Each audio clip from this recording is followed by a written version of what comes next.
Hi guys, it's Angita. Welcome to another video. If you're new here, hi, how are you? As you can tell from the title, today I'm going to talk about Letters to a Young Poet by Rilke.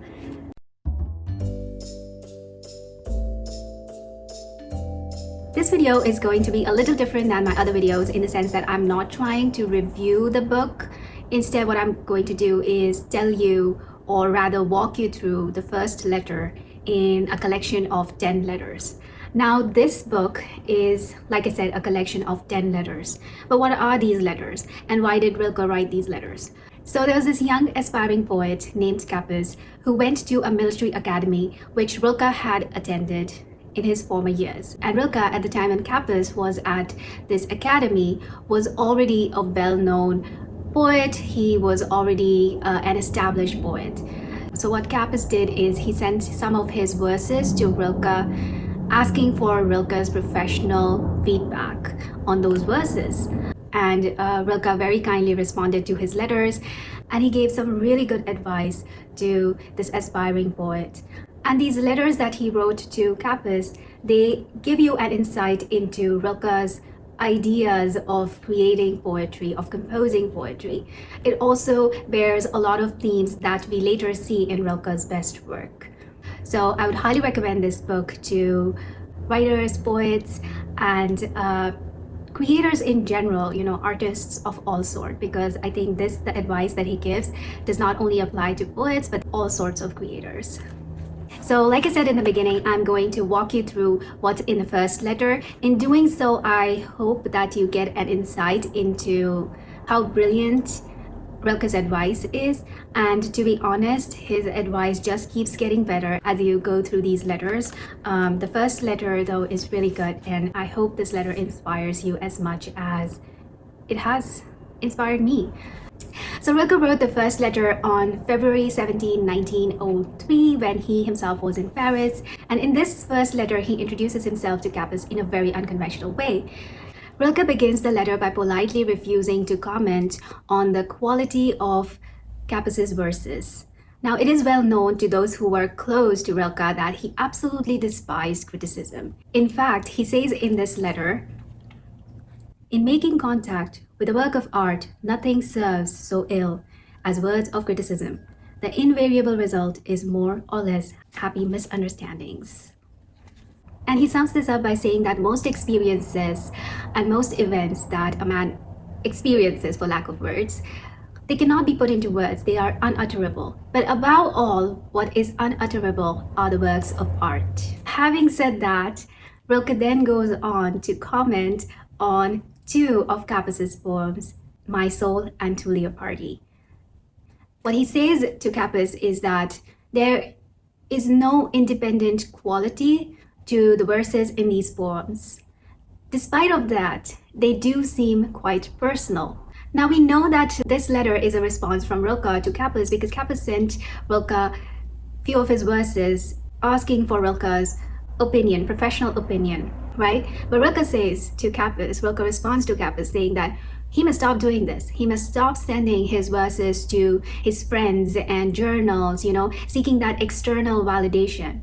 What Rilke advises Kappus to do instead is to look within himself and ask himself a very fundamental question. And that question is that if he must absolutely write, he's asking Kappus to ask himself this question: should I write? Must I absolutely write?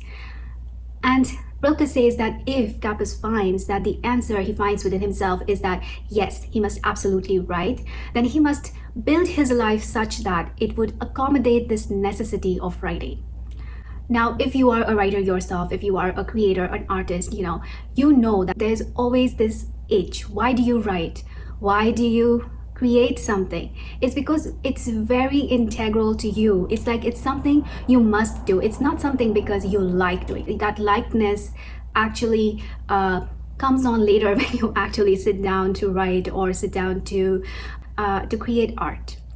And I think I understand why he's saying this, because if it is a necessity, if you know that you must write, and if it comes from within yourself, then you will have that confidence that your verses are good, right? If your verses are, that does not mean that you do not need others to validate it, you might. But first and foremost, you must be satisfied with your own work. The next advice that Rilke gives to this young poet is something that I found to be quite interesting. And that advice is that he must refrain from writing love poems.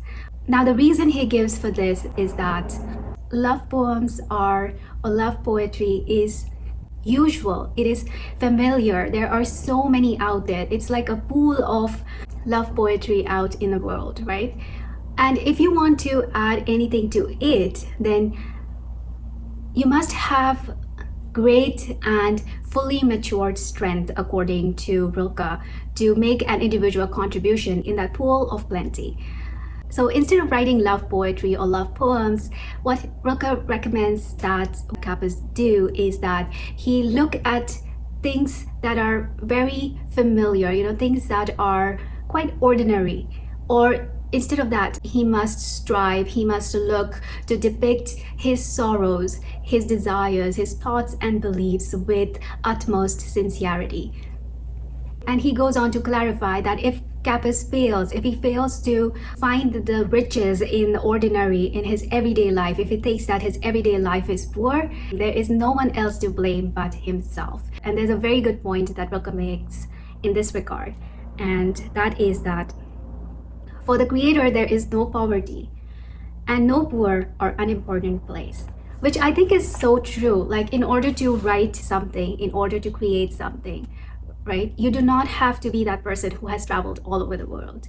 You do not have to be privileged, right? All you sometimes need is like a book and a pen, right? Sometimes a piece of paper and a pen.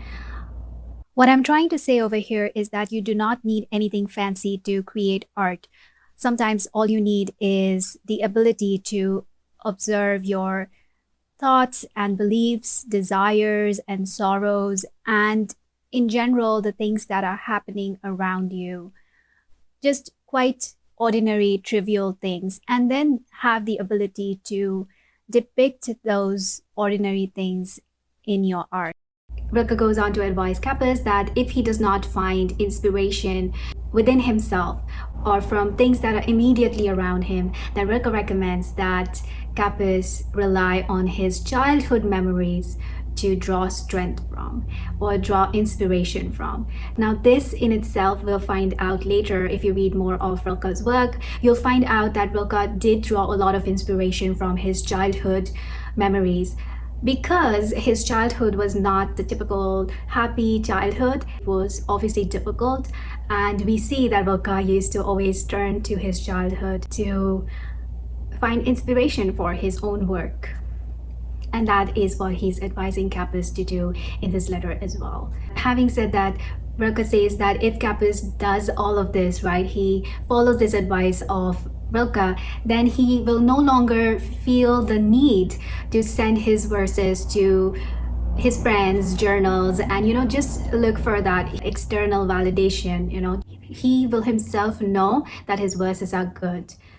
And Rilke puts it in a very nice way. He says, "For you will see in them your own dear genuine possession, a portion and a voice of your life." And so he tells Kappus to ask that very fundamental question if he must write. And he says that if Kappus finds that he must write, if he finds that writing is a necessity for him, then he says that, "Then take your fate upon yourself and bear it, its burden and its greatness, without ever asking for that reward which might come from without." I personally think this is so true, because writing or creating in itself, it brings with itself a massive burden, and it also has its greatness, right? But that greatness is usually quite far away. But that process of creation in itself is a very lonely space, and it takes a lot of courage. It takes a lot to bear that burden all by yourself. But what Rilke is saying, that you should be prepared if you are going to be a writer, right? If that's what you're going to do, then you should be prepared to bear that burden and also its greatness, which might or might not come, right? Yeah, I think it is very true.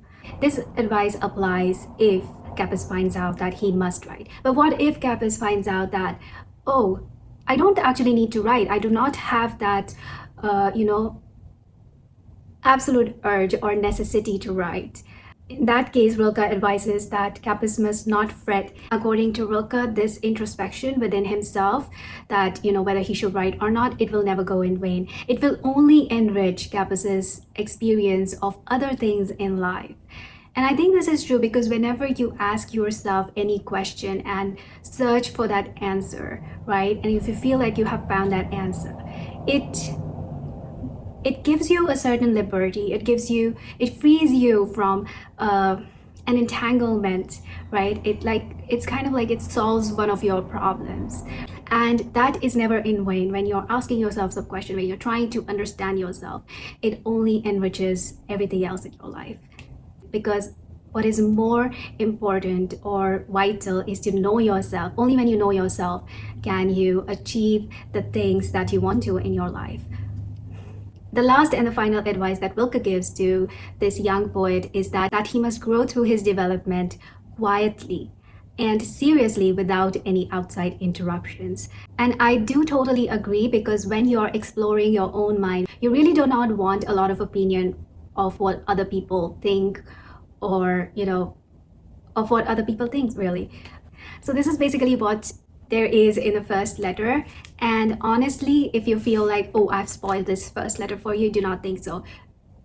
I actually recommend that you go ahead and read the letter. I've only picked up a few quotes, but if I was to quote anything from this book, it would be like from cover to cover. It would be the entire book. It is that good. And if you really liked Rilke's advice in this first letter, or if you have already read Letters to a Young Poet, then do let me know in the comments down below. I would really like to know what your thoughts are, and I would really like to connect with you, because I have become a Rilke fan, and I think I will be from this day onwards. And I'm not kidding when I'm saying that this is probably going to be one of those books which I will carry with myself everywhere, because it's so inspiring to me as a creator. And it's a very short collection. It's probably something that I should have finished in a day, but I will be honest, I actually took my time with this, and it took me several days to finish this book, because there's a lot of advice that Rilke gives in these letters that makes you pause and actually contemplate on the things, and basically just contemplate your life. If you would like me to make more such videos, I know this video was very different than a usual review video. So if this is something that you like, or if you want to be a part of this discussion, then do let me know in the comments down below, or you can reach out to me on my email. I will list it down below. I will also link to the poet's Wikipedia, just so that you can find out more about Rilke.